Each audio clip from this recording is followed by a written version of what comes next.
Okay, I think we are live. Welcome, everyone. I will slowly have people joining in, but I wanted to thank all of our panelists today and our audience who will be tuning in. My name is Mary Lynn Kiefer. I am the director with Made of Millions Foundation, a mental health not-for-profit that was founded in New York City and based here in Canada as well. Today, we're talking about two topics I'm very passionate about personally, mental health and movement. We always hear that there's, obviously many benefits of movement on our mental health. And specifically today, we'll be talking a lot about dance. So before we get started and get into the conversation, I just wanted to say to the audience, feel free to submit any questions and we will get to them probably towards the end of the discussion, but we would love to hear from you. And before we get started, I'll just have the panelists here with me introduce themselves.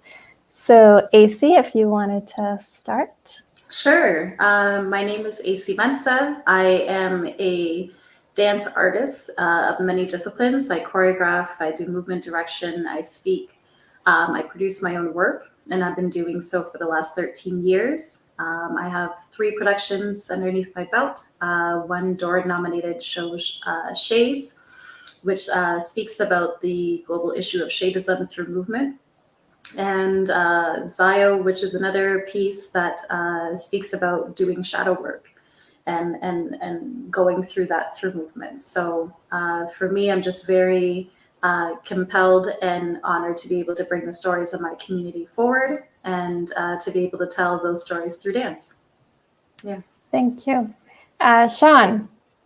So I'm Shawn Bracke. I'm based in Toronto, and similar to AC, I'm a dancer choreographer. And I've been working a lot in dance on film now. So I guess in relation to this panel, I'm super interested in the human connection, the human experience, and how that translates to dance on film. And that's kind of been my focus for the past few years. So I'm excited to share today. Thanks, Shawn. Yeah. And I actually met Shawn because I did a contemporary class with him, and I just adore him. And he's the one that connected me with Jocelyn and AC, so thank you. And Jocelyn, tell us a little bit about yourself. I'm Jocelyn Lay. I am not an artist. I am a physiotherapist by trade. I work mostly with pediatrics in the Toronto School Board. A lot of my population is nonverbal and has different forms of movement as well. So I am very interested in always looking at other ways of communication and how we can also link that with respect to mental health and well-being. I dance recreationally, so there's sort of my own personal experience that I bring into the lens of my practice, and a lot of my focus is sort of about connection and movement and well-being. Cool, thank you. Mm-hmm. So we're going to get started, and Shawn, I'll start with you. I mean, I know, a lot of our audience, a lot of our community at Made of Millions, do suffer with various mental health conditions. And, one of the core themes is, depending on what condition it is there's like so much extra energy that's in the head, spent in the head, whether it's ruminating, worrying, analyzing, and kind of losing touch with like the rest of the body. And so what would you say, how would you say dance and movement helps us connect more to our bodies in your own personal experience in working in this area?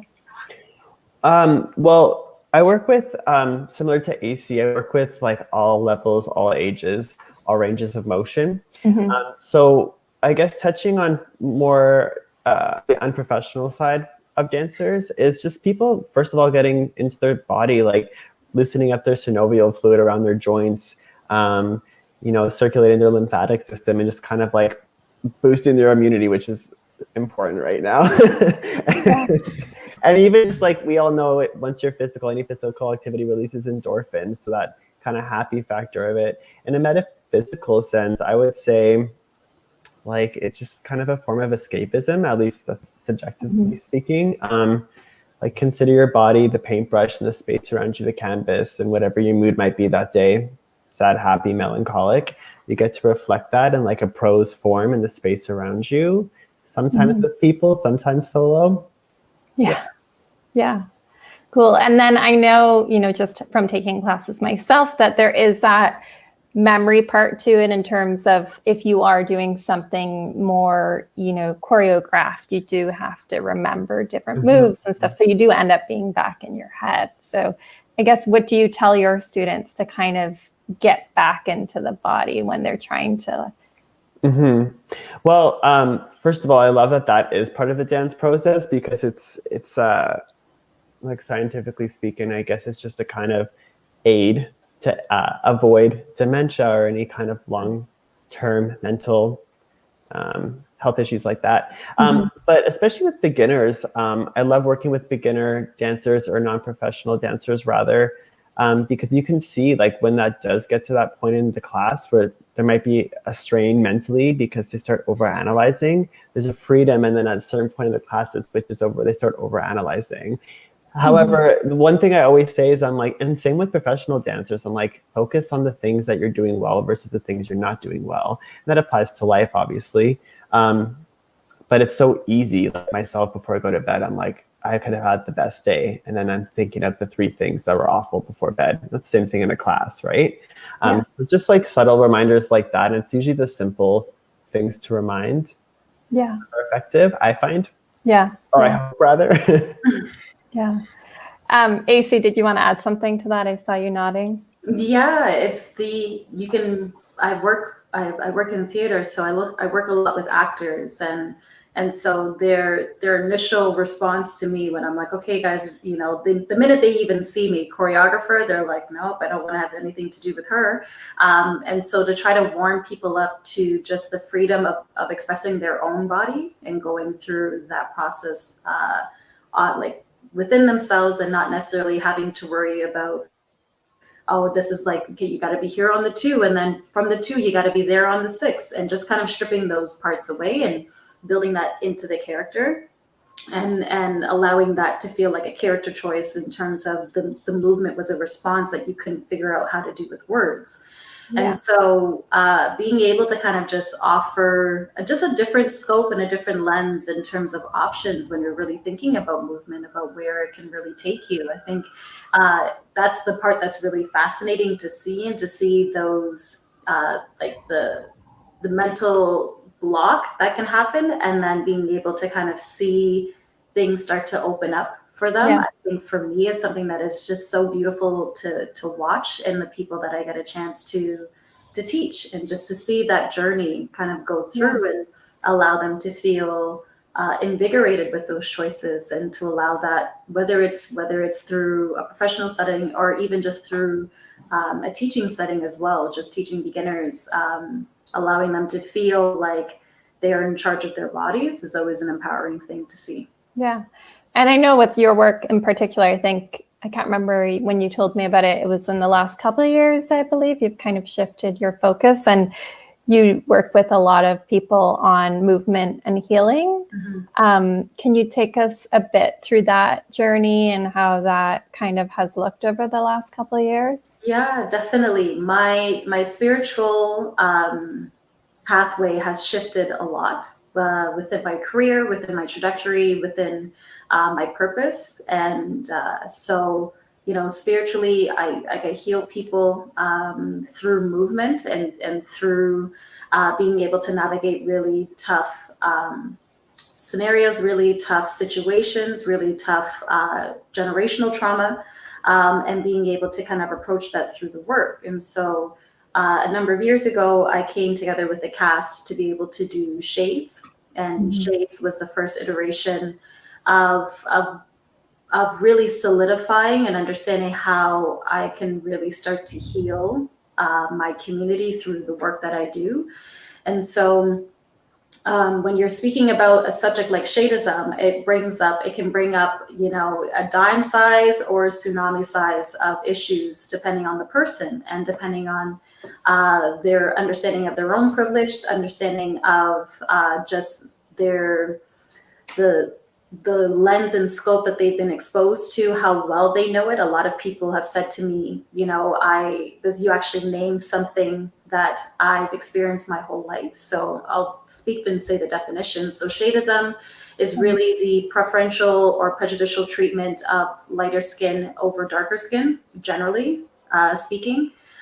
So the preferential treatment of lighter individuals over darker skin, and how that plays out in family settings, especially how that plays out in professional settings, how that plays out in relationships, your interaction with men. As a dark-skinned woman, I may not have the same level of interaction as some of my lighter skinned friends, because they have a certain understanding of who lighter skinned women are and the space in which they occupy. So the work was really a response to the issues that I had and that I went through within my own career, and was really looking for an opening to be able to understand how I can find my way in. Through that, I had no idea what I was facing when I started unveiling the trauma that is shadism.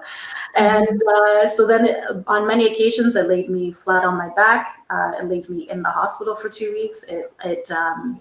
It gives me a very unique understanding of how to deal with other people's traumas, especially ones that they don't necessarily know that they have, and had no idea that they were even going to be tackling through a dance work.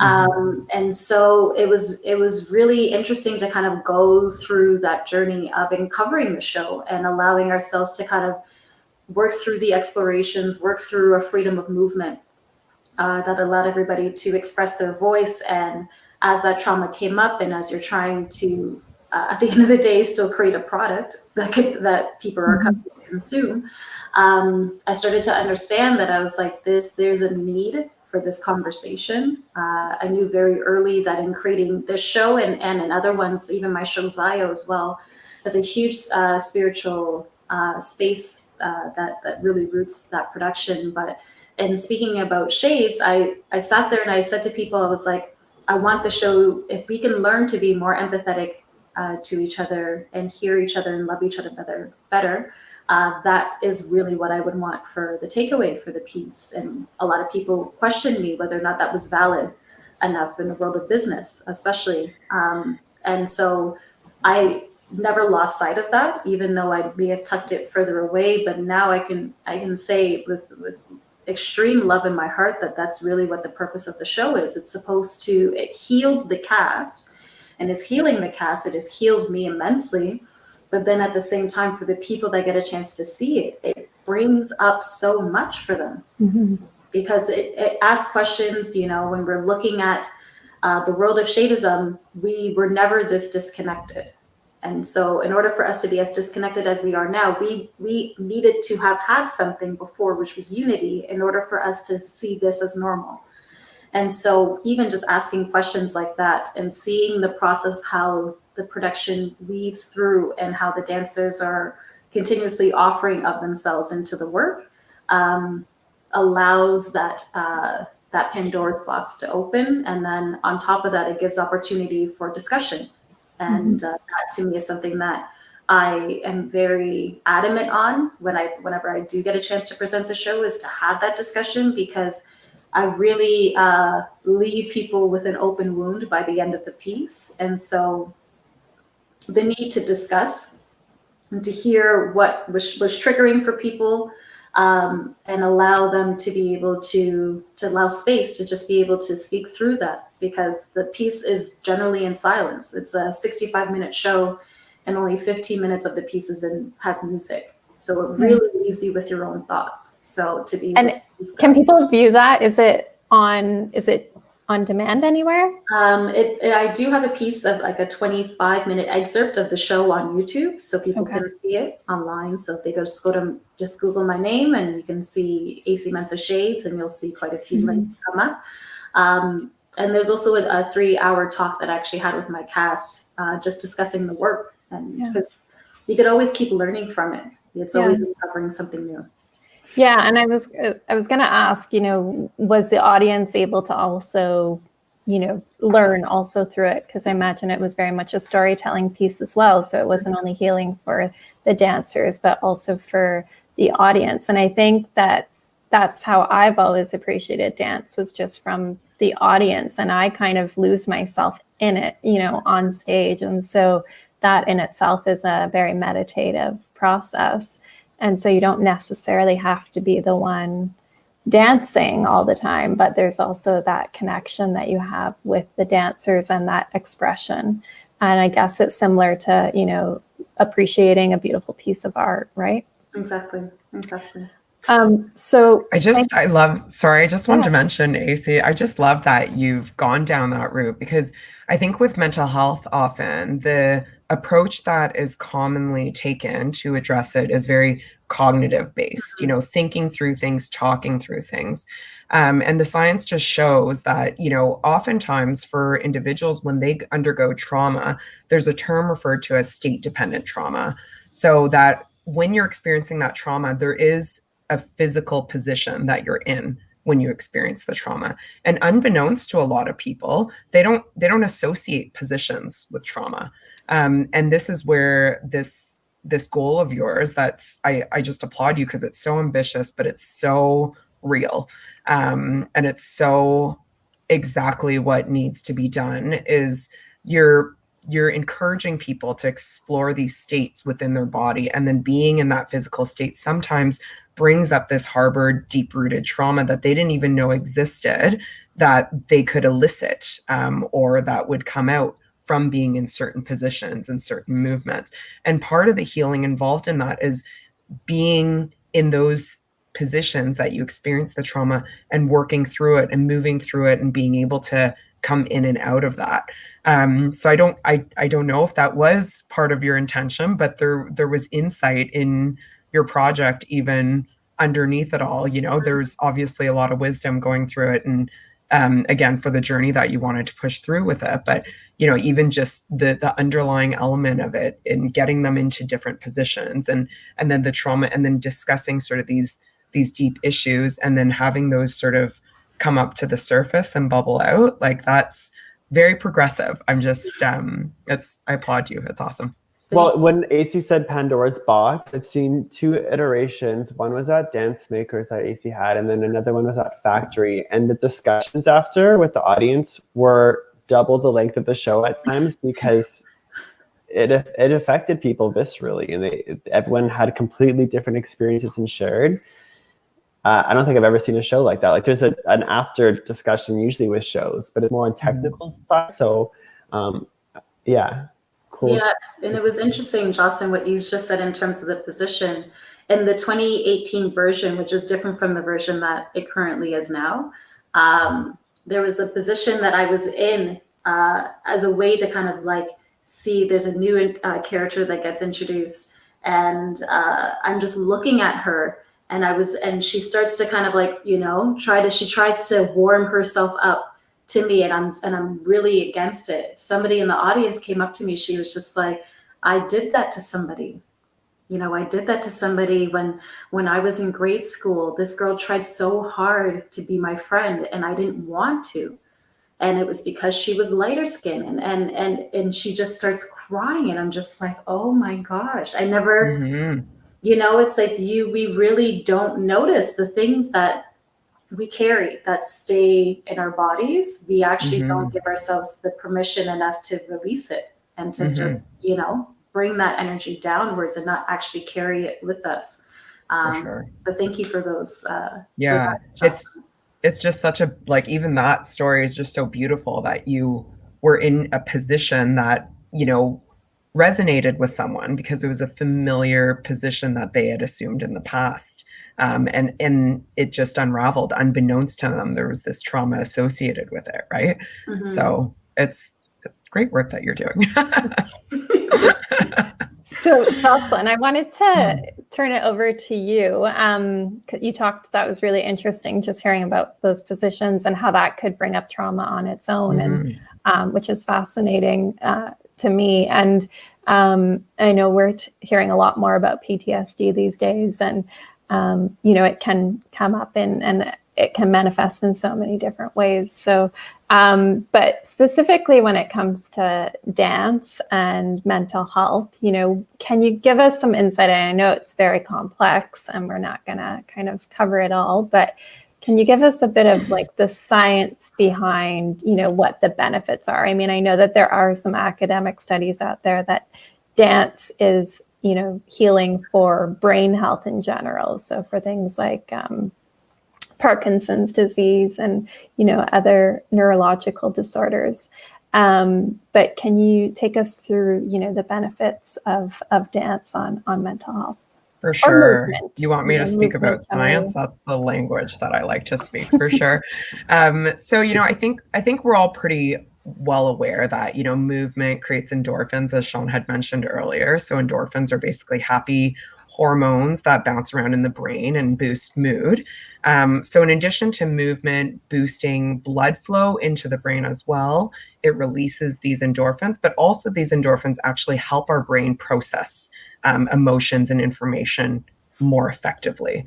So it kind of, the way I sort of see it, it sort of clears the pathway so that the signals can get through better. The other thing too that's really profound about dance is there's no class or activity that's the same. Even if you're given a piece of choreography, it's never performed the same on one day versus another, or even in consecutive performances. And that sort of bridges into the notion of neuroplasticity as well. So neuroplasticity is the idea that our brain is constantly always reforming different connections, generating new neurons, but it's the neuroplasticity is creating these new connections. And that's sort of what you hear about with degenerative conditions like Parkinson's, dementia, Alzheimer's.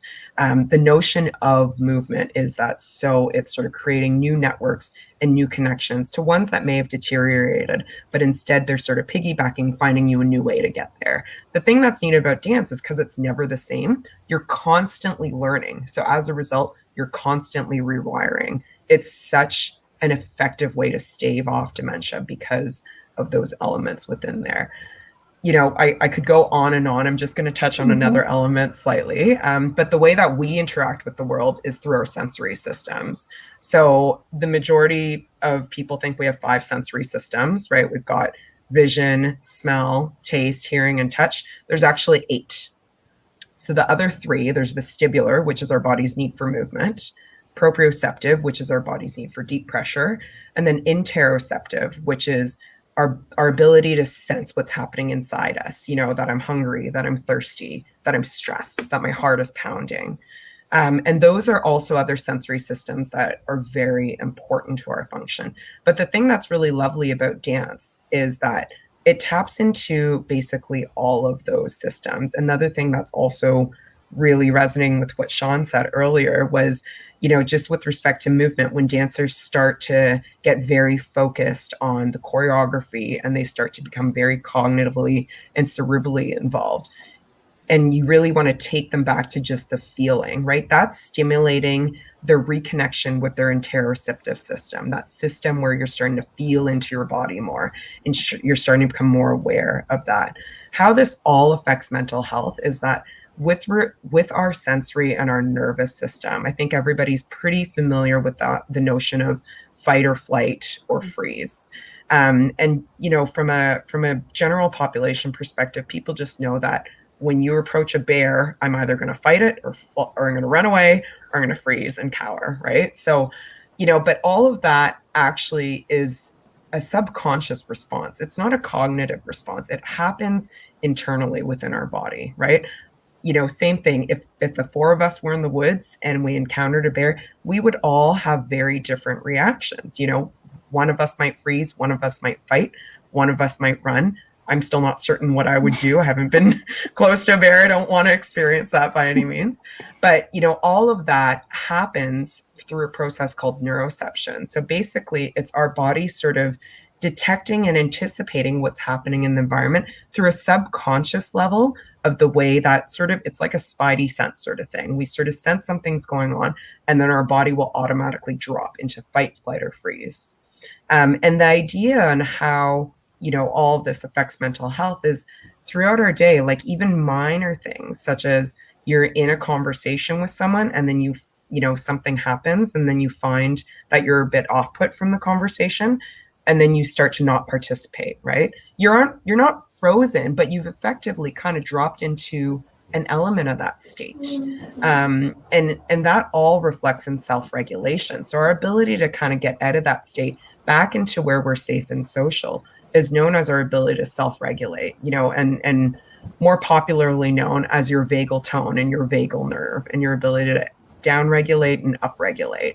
So the thing that's interesting with movement is movement, especially mindful movement, especially movement that really taps within all our different sensory systems, is it continues to strengthen your ability to manage those ups and downs and to be able to get from a place that's tough and climb back up the ladder to be safe and social.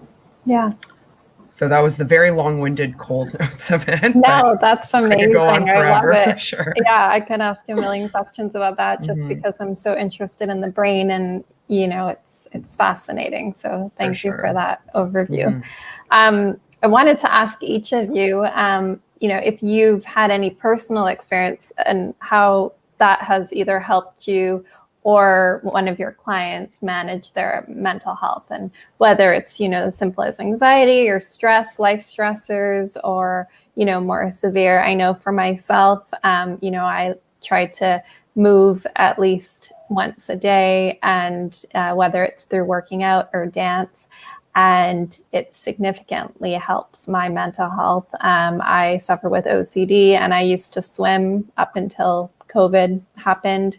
And it just put me into a meditative state. And then whatever, the endorphins and all that other stuff you talked about, Jocelyn, it really just helped me so much. So anyone wants to share their own experience? I know, Shawn, you mentioned you kind of have a different persona in a way in dance class versus outside. I don't know if you wanted to, sorry to put you on the spot, but I thought that was quite interesting.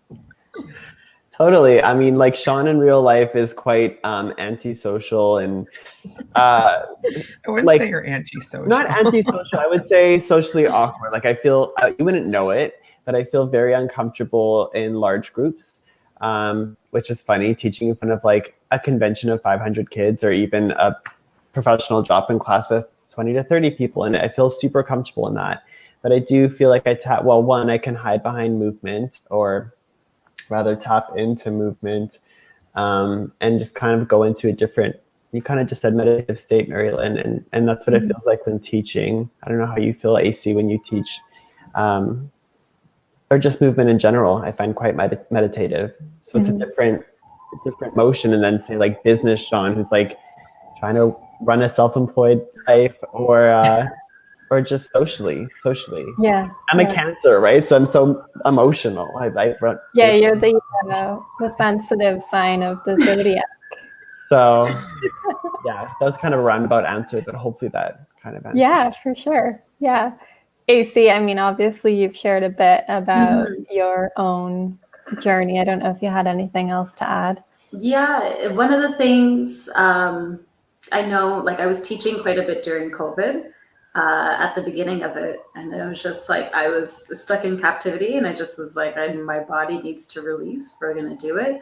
But what was interesting, when I really had hit the head, when things were really it's they've always been bad. It's you're even getting news today about Breonna Taylor's verdict. So just understanding the weight that was on my heart, I was just I need to just do a healing class, and so I just offered it to the community, and it was just a moment for myself, just to kind of do all of the things, reconnect to my body, to just stand and to kind of just guide people through motions, because to me it's so much of movement. There's so many things that we do in everyday life, that if we did it with a different intention, we would probably feel very different from it. So it was really giving me the chance to kind of just, breathe in that energy, and then do what I can in the movements that were just kind of dropping into me, to kind of just do things to release and to be able to kind of breathe out the energy, breathe out the tension that we're holding in our bodies, and give ourselves the chance to just exhale and and then just offer that tension that we have into the earth. And so the earth can handle this energy. And a lot of times our bodies can't. So being able to kind of just release that energy downwards is necessary. Mm-hmm. The meditative aspects of dance are just, they're very calming, you know? And it's, I think it definitely goes understated how much it can help. Jocelyn, did you have anything you wanted to add? I just think, for me, I exercise regularly just because it's regulatory for me. It helps regulate my mood, my emotion, my states. So it's sort of, I do it for myself. But the thing I find interesting is, again, the population that I work with, special needs kids, developmentally delayed, nonverbal, don't have necessarily voluntary control of their limbs. And it's also, I just find very interesting, even passive movement, and how much it changes their mood as well. I remember reading about a study a while ago, even there was, NICU babies that would have poor heart rate levels. And, when their heart rates would drop, or even when it would skyrocket, sort of a little trick that was used was just move their limbs.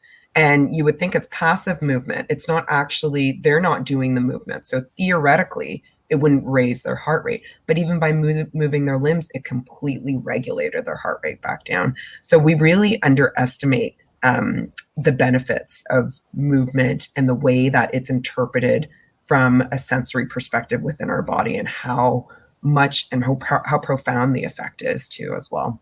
Mm-hmm. Yeah, I do this class, this digital class online called The Class. And it's a lot of it is about releasing kind of blocked energy. And so there's various sequence of movements throughout the class that kind of get your body warmed up and then releasing blocked energy. And really, it's just a lot of like, when you're doing that, it's just kind of a lot of jumping around and doing just any kind of movement. It's not choreographed in any way. And it just feels amazing and liberating. And it's almost similar to like when you hear people say, like, just go and shout, like scream as loud as you can. And it's just like that release of something. And I don't know what's actually happening, but I know for me, it's like, it does bring stuff up, and then I'm able to like let go of it. I don't know, it's more of a comment, but anyone wants to kind of jump in on that? I don't know, Jocelyn, if there's like a science insight into science. What's happening there. Yeah. For sure. Like, I think, again, going back to what we were talking about before with AC, referring to that state-dependent trauma, right? Trauma manifests in many ways, and pain is often a big indicator. Pain and dysfunction of movement is often a big way that it manifests. And I've when I worked in private practice in an orthopedic clinic, I had people that would come in and they would be feeling neck pain, and, we'd sort of delve deeper throughout it. And it would be something, seemingly like we'd start to go deeper and deeper and deeper. And we'd find out that, it just so happened that when they were younger, they were always bending their head forward when they were being scolded, something like that. And that's something we underestimate, is that energy can sort of get trapped into places, and it manifests as pain and manifests as dysfunction. And the way that we release it is move it through, move it around. I think when you're referring to that particular class that you're talking about, the other thing about it too is that because it's sort of this safe community where everybody is doing it all together, you then feel very liberated. You don't feel ashamed of like screaming or shouting or moving your limbs in unique ways, because you've sort of got that community and camaraderie of doing it in a way that's respected in that space. So it gives you that freedom to be able to unwind. Unwinding is actually a therapeutic approach to energy release. And unwinding is basically where it's a very focused, you're still conscious for sure, but you sort of really focus in on your body and what you're feeling. And then you have guided releases within your body. And within that, things may start to release. It's sort of like the idea that when we're babies, we sleep, and when babies sleep, they kind of move all over the place. And it's because they've learned to they just release energy as it is. As we become adults, we get conditioned to thinking that we have to sleep still, right? But sleep is actually a way of releasing energy with movement. And so it's, it's just interesting because that's where with movement, there's sort of that cathartic feeling of getting rid of all of that tension and those emotions and that trapped energy. Scientifically, it does make sense. Yeah. Well, interesting. I was working with this group at the 519 Center in the Village, and it was dealing with trans people who had inherent trauma and also, or learned inherent trauma rather. And then also kind of what Jocelyn was just describing, a lot of physical abuse situations from their family life or past relationships. So I was working alongside an RMT who was kind of guiding me through some of what Jocelyn was just discussing. And I used to be an improv actor for 4 or 5 years. So there's a lot of physicality, physical work that the audience kind of gravitate towards from like a dancer standpoint. So they kind of loved that and how we would use, I guess it's tying back to even what AC was talking about her particular position, like finding physicalities that maybe it's a dancer choreographer you wouldn't necessarily tap into in like the early stages of your career because you want it to look aesthetically pleasing, but it's not, I don't know, it's not synonymous to the human experience. So so yeah, it was really cool to use my skill set, and I learned so much because I went in thinking I was going to go 5, 6, 7, 8 with them, and that would be the class, but that was not the case at all. And it was very similar to the class that you're taking, Mary. Yeah.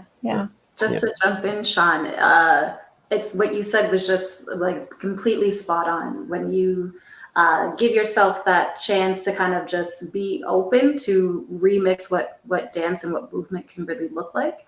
It feels like you can go like the well opens up, and I'm now kind of just thinking more gestural movement as choreography, more just simple basic movement as choreography, and giving that as a stronghold for people to kind of just say, okay, I can do this one thing, and it's like, okay, well, do it well, or do it to the best of your ability, and see what it is that you can discover about yourself in the process. It's really interesting. Yeah, I mean, when I watch you dance, Shawn, like any videos you post, I mean, I just love watching you dance, first of all.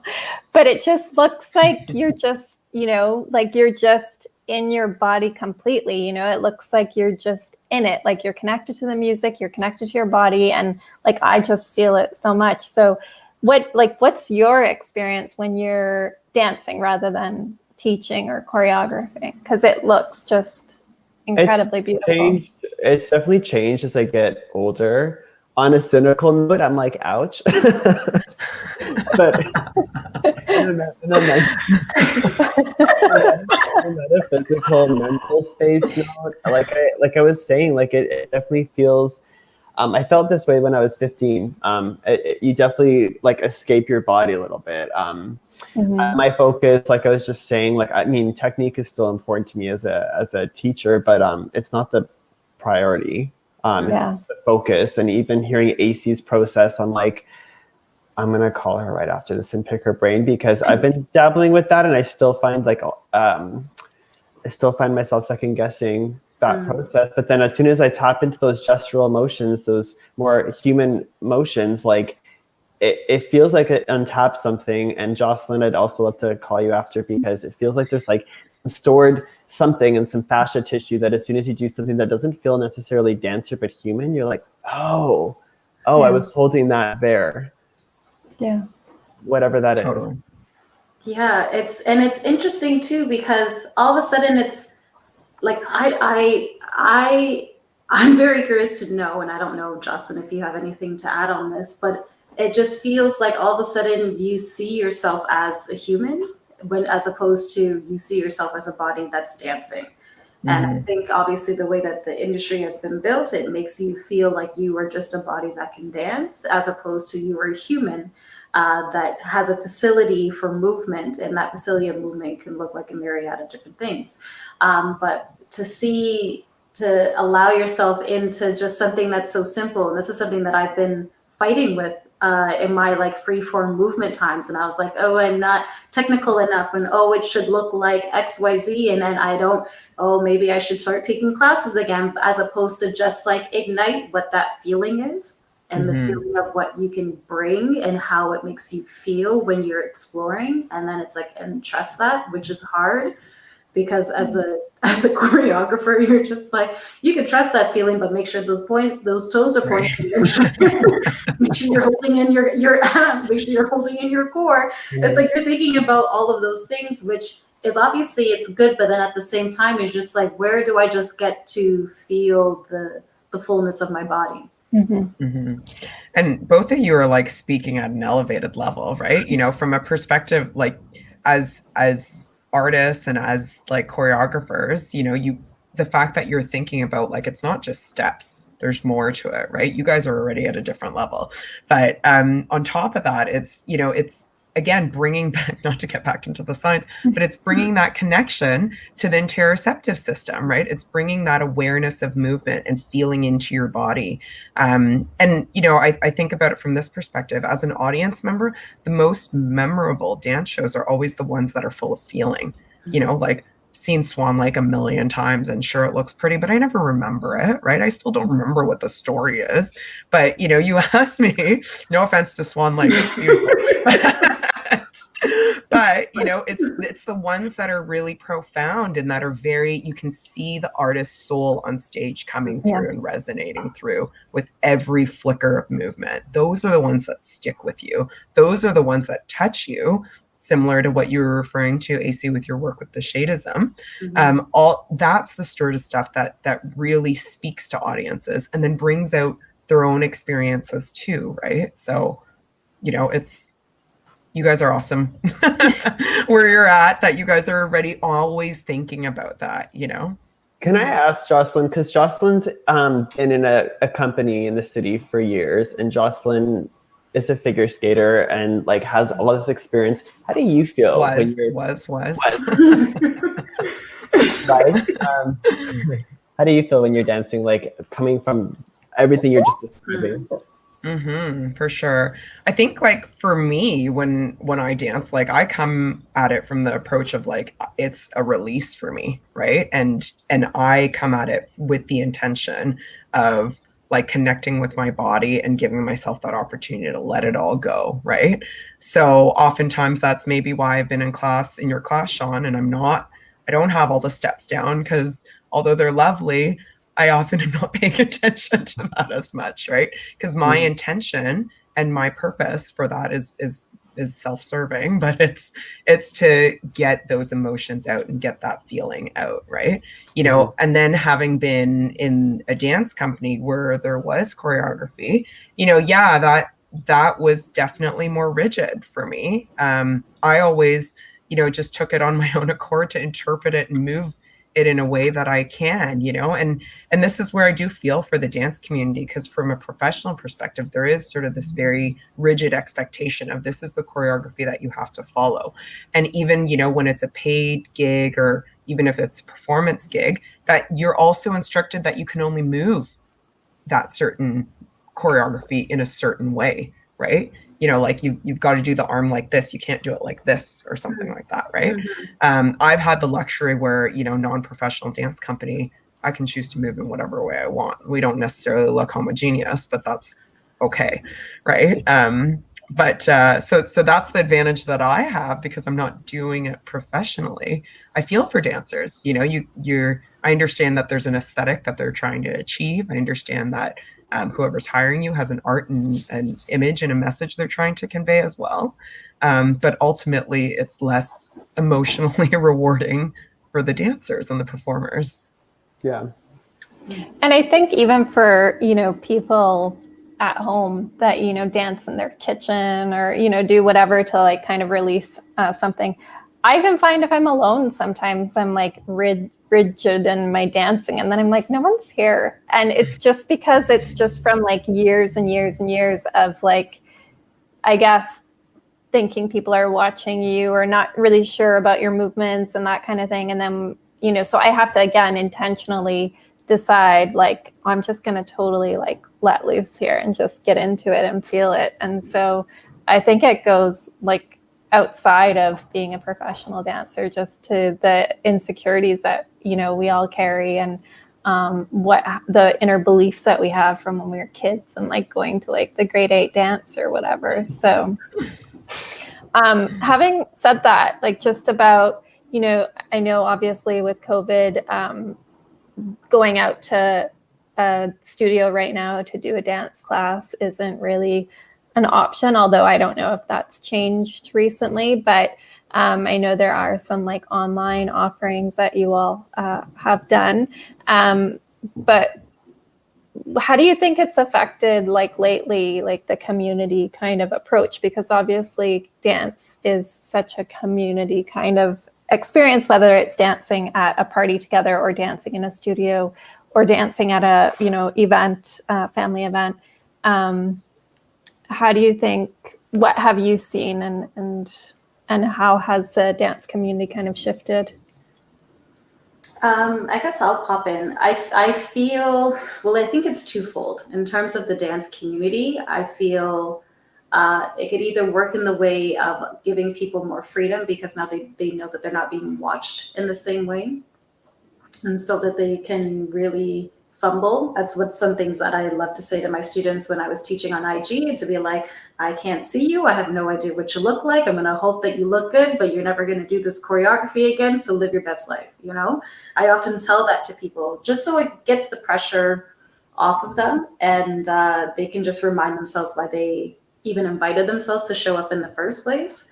On the flip side, I know for me, it's like I'm a soca lover. I love going. Me too. So yes. So I love going to soca parties, and my girlfriends and I are like, just at a huge deficit in terms of social dancing, social gathering, that energy that you feel being in a large group, being able to free yourself, being able to free, like, just that, like one of my girlfriends was like, can we just have a park line? I was like, I'm down.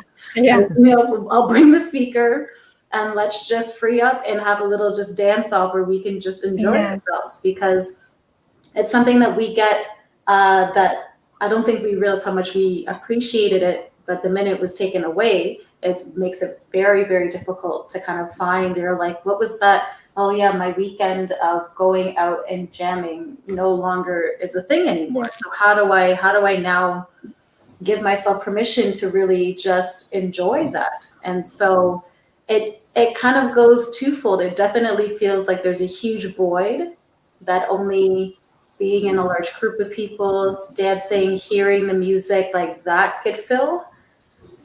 And then, you know, on the other side, knowing that you could just kind of like turn on IG and dance. But I know that there's that experience, that community experience that I haven't quite understood what is going to fill that void as we move forward through this pandemic.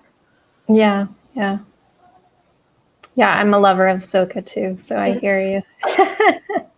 My family's from Barbados, so I've done the crop over. Yeah. Oh, wonderful! Yeah. Oh, that's amazing. That's amazing. Yeah, I was in Trinidad in February, which was the only carnival of 2020. Wow. And, yeah. So right in time before everything. Everyone's like, I should have gone to Trinidad, and I was like, I'm very happy that I went to Trinidad. Yeah. I got a dance to dance my whole like chakras open 10 million times over. Yeah.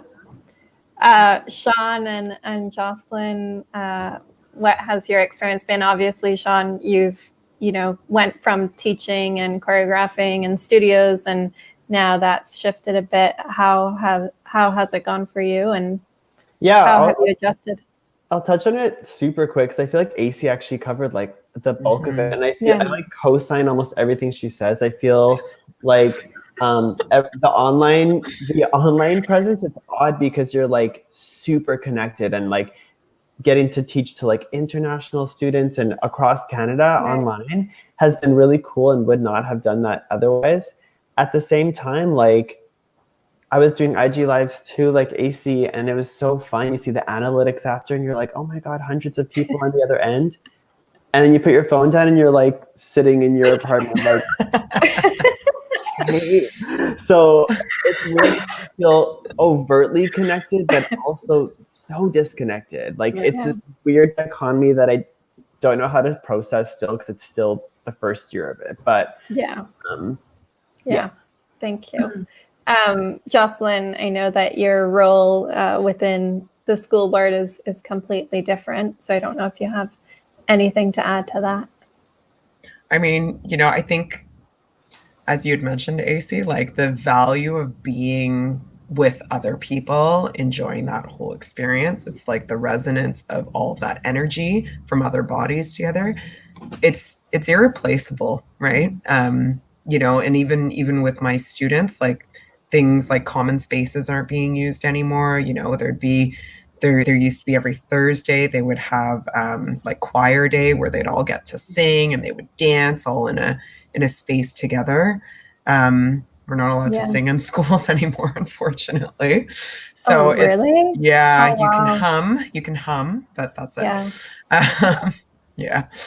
So it's unfortunate, right? It's, and I mean, at this point in time, we're riding a honeymoon phase. Everyone's been locked up, so they're back to school. Everyone's just happy to be out and doing stuff. But it's, we're grateful for what we have, but it's not the same, right? And even myself, like I've done online classes and I've, much to what Shawn said, like the convenience of it and all that is fantastic. I think at the beginning, like Shawn and I were joking around and I was like, oh, what are you doing? He's like, just did 9 classes today, with choreographers all over the world because I can.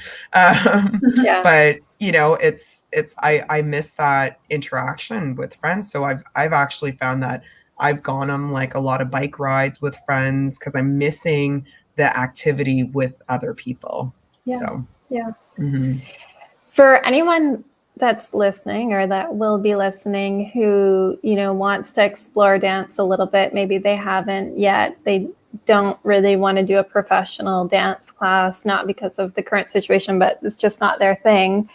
How would you kind of recommend them starting to kind of get into movement and get more comfortable? That might be hard to answer because it's like kind of part of who you all are in terms of, a passion of yours, but any suggestions on, because obviously there are a lot of benefits to dance, as Jocelyn kind of outlined, and as Shawn and AC as well outlined. And so what would you recommend for people just to kind of start at like the basics of exploring dance and movement? I would say, like Mary Lynn, I think you kind of joked earlier about like dancing around at your house and just kind of like having fun. So, it's so funny. I was cooking the other day, I was making lasagna and I was like, I'm going to put on NSYNC because it like needs to happen. And I was like nervous, like you just said to like get in your body. And I was like, oh my God, I'm a professional dancer, like get it together.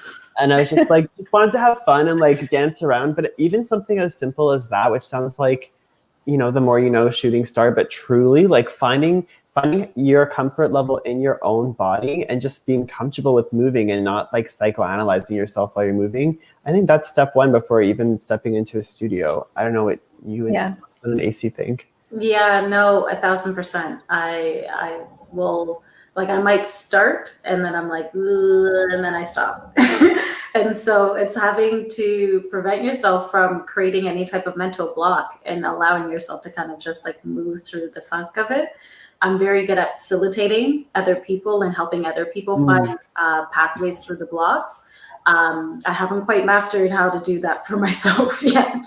So it's a process, and I think that's part of the growing phase of humanness is the fact that, what I might be able to offer other people might be a lot easier because I can see it versus what I know I can actually be able to give for myself. I think that's the silver lining of COVID at the very least, is that people can take these classes like and just sort of do it on the safety of their own home and not have to worry about, any judgment from anyone else or even their own self-judgment of what they feel like other people are seeing, right? So there's the one silver lining. We didn't talk too much about music. We only have about 6 minutes left, but only if you'd like to. I mean, obviously there is quite a close connection between music and dance, and not always. Like AC, you mentioned your performance had a very short period where there was music involved, but anything you wanted to add on that topic, in terms of selecting music and what kind of role that plays? I'll jump in. For me, this was always an issue when whenever I would teach drop-in classes. I would never be able to pose. So, like some choreographers are like teaching to this song tonight, and then I would do that, and then on my way to the class, I was like, that's not the song I want to do anymore. I very much so go with the vibration of like I can only really move to what inspires me. There's almost like an instant reaction when I play the song. If my body's already thinking of sequences, then I know that that's the one that I need to have. And I could be sifting through songs, albums, tracks for hours and not find anything, or find something and it starts, but then I always know it's like if I hit a certain groove, if I hit a certain feeling, then I know that I've actually hit the right music that I can really open myself up and create with. So it's that relationship to music is something, I don't know, very sacred. It really is. Yeah. Shawn, what about you? Yeah, it's funny, like personally, there's a lot of music, I would say on the opposite of the spectrum. I'm like, I don't want to touch this because it's so important to me that I would like move to it by myself. But if I was teaching to it, I would say the songs I choose to teach to, I love, but I'm more focused about the warm-up aspect. Like in terms of how I curate a playlist, it'll be songs that are high BPM while you're dancing to it, to kind of just like get everyone in a meditative state and or kind of distract them from their day that they came from. And then the music, if we're stretching or doing some kind of improv task or movement task, it's going to be highly instrumental and not really led by vocals, because I don't really want to direct where your thoughts are going to go. Obviously, the instrumentals can kind of direct that as well, but instrumentals can paint colors, I feel like, versus like the words will be a sentence that you're going to take away. So I want to know just really quick, while we have a second, AC, going back to you, your music is like obviously so rooted. I mean, your movement is the mother of movement.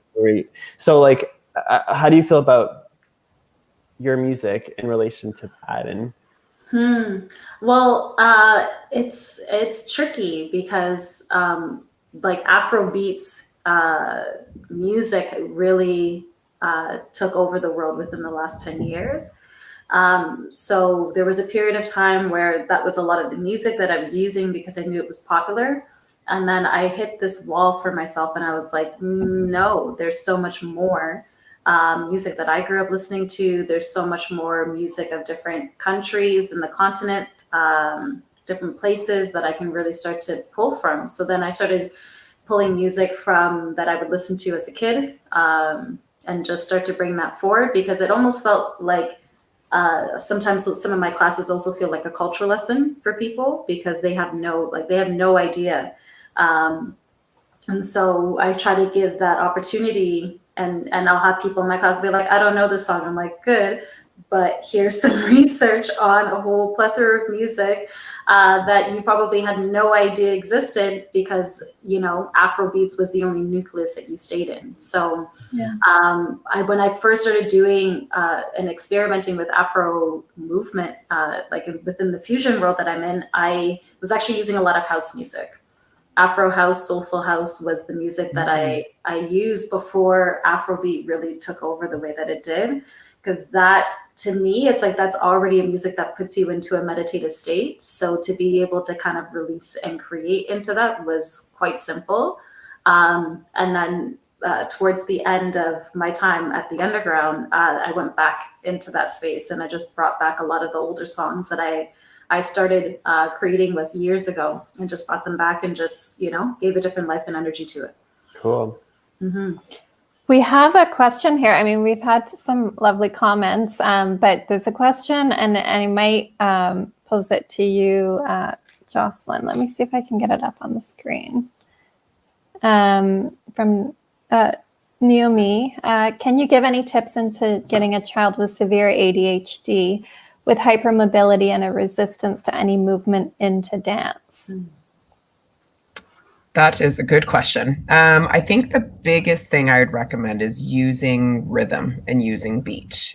So we all kind of have an internal wavelength that we operate within. And, sometimes kind of like a metronome, like some beats and some rhythms are noxious and some are just right.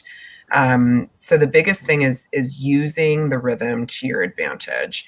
Rhythm is regulating, and even with my students that I work with, when it comes to transition times, we use songs that's consistent, that's a routine, and it's familiar for them. So when it's a world of change and a world of different things that they don't know how to predict, the rhythm is consistent. So if you've got a child that really isn't into the movement, I'd say start with using other sensory elements that may be helpful, that may be attractive to a child. And I would start with rhythm first. Find a song that is particularly appealing to the child.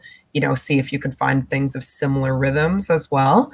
And just similar to what AC and Shawn had mentioned, just start with free movement, right? And not really worrying about anything specific or prescriptive about the type of movement, but really just giving them an opportunity to get familiar with their bodies. I'd also suggest actually a lot of mindfulness and body scanning, because if you've got a child with severe ADHD with hypermobility, chances are their ability to feel into their own body may be a bit challenging. So as a result, getting them into dance is asking them to climb this huge mountain, when they're struggling with even feeling their body. So meditative body scans, things like that. There's a lot of great options that are available through just Google them, like body scans, meditation for children. And part of that is just getting them connect with their body and feeling their body first. And I think that's sort of the groundwork that might have to be laid before taking that bigger leap. Yeah, that was great. Thank you so much for that. So before we close up, because we are at the hour, did you all have anything else that you wanted to share? Do you think we covered everything? Okay. I mean, I could go on about science for days. I know. Yeah, but there's nothing on your mind that you were like, man, I wish I said that. Nothing like that. And where can people find you? So I know that on Instagram we tagged Shawn, AC, and Jocelyn now. Is that the best place if people wanted to get in touch with you, if they had any questions or wanted to check out your dance classes?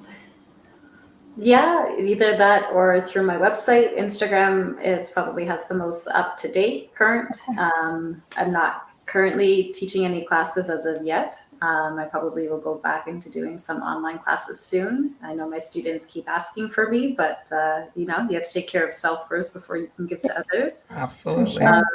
So yeah, but you can either find me on Instagram or at AC Mensa, which is just my name, or my website, which is also just my name. So Cool. two portals. Cool. I'm the Shawn? exact same thing. Yeah. My name is my Instagram and my website as well. Okay. And then Jocelyn. I would say go through Instagram. I'm going to start a new journey with that stuff, and I'm just going to share some more tips just about movement and connection and things that I've got from the lens of physiotherapy, but more so just holistic well-being. Yeah, very cool. Well, thank you all so much. That was such a lovely conversation. I really enjoyed it, and just different perspectives from each one of you. Again, thanks for taking the time. And to the audience, if you do have any questions, please reach out to any one of us and we'd be happy to answer. And we'll leave it at that. And the four of us can stay on after I hit end broadcast. So don't go anywhere.